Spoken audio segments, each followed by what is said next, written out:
तू देर काहे कइलए कवन पापा।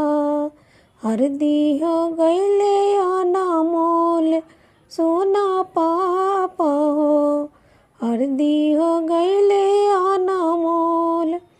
अतना तू देर काहे कइला चाचा हो मन चाचा।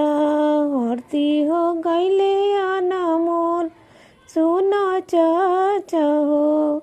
अतना तू देर काहे कइला अपन भैया। हरदी हो गइले अनमोल सोना भैया हो। हथवा चढ़ैया पापा गोड़वा चढ़ैया हो।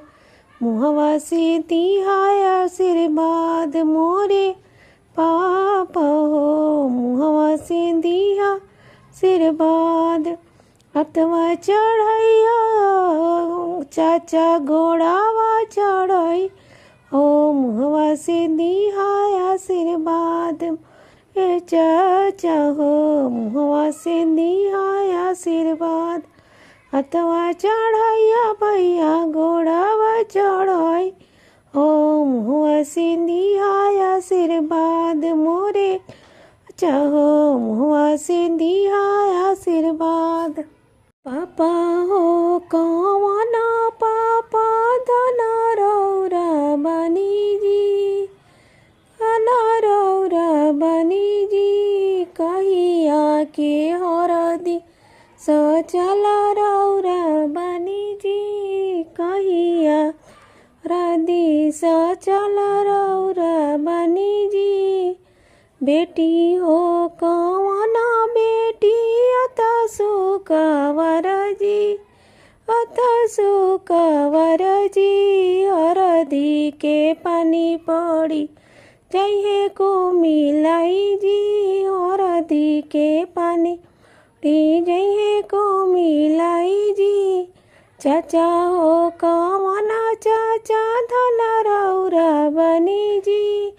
धन रौरा बनी जी कहिया के हरदी सचल रौरा बनी जी। भैया हो कवन भैया धन रौरा बनी जी कहिया के हरदी सचल रौरा बनी जी। बेटी हो कवन बेटी अत सुकवर जी। हरदी के पानी पड़ी जली कोमल जी। हरदी के पानी पड़ी जली ओलाई जी। बहिनी हो कवन बहिनी अत सुकवरी जी। अत सुकवरी जी हरदी के पानी जली कोमलाई जी। हरदी पानी पड़ी जली कोमलाई।